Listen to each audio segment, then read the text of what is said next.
संभाजी महाराज की जय। एक मराठा, एक मराठा, मराठा का नेता कैसा हो,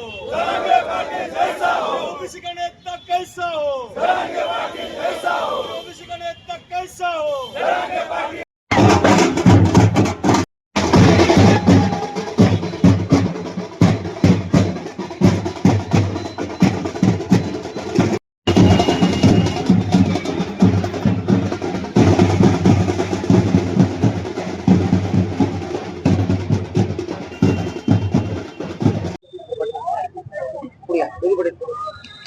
बाहेर सगळे थांबा, राज्य सरकार दिल्ली सगळे थांबा म्हणून समाजाच्या मागण्या मान्य केल्या आहेत. कसा आनंद उत्सव साजरा केला? बाहेर फोटो घ्यायचा म्हणून सामूहिक मराठा समाजाचे दैवत मराठाचा 22 आदरणीय मराठा होता गरांगे पाटील यांच्या माध्यमातून गेल्या अनेक वर्षापासून मराठा समाजाचा लढा हा प्रलंबित होता.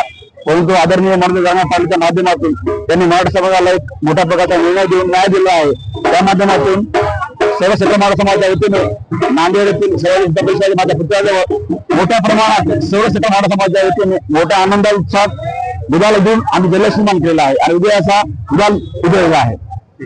राज्य सरकारने मराठा समाजाच्या मागण्या केल्या आहेत. काय भावना आहे? कालचा दिवस हा अखंड मराठा समाजासाठी फार ऐतिहासिक दिवस म्हणून नोंद केल्या गेलेली आहे. कारण 40 वर्षापासून आमच्या हक्काचं असणारं ओबीसी आरक्षण आम्ही मागत होतो, परंतु सरकारने चालढकल करून आमचे जवळपास 450 बळी या ठिकाणी घेतलेले आहेत.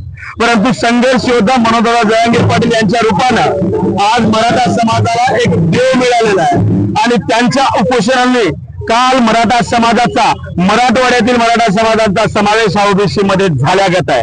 कारण हैदराबाद गॅजेट लागू करून मराठ्यांच्या घराघरामध्ये कुणबी जात प्रमाणपत्र देणं ही आमची पहिली मागणी होती.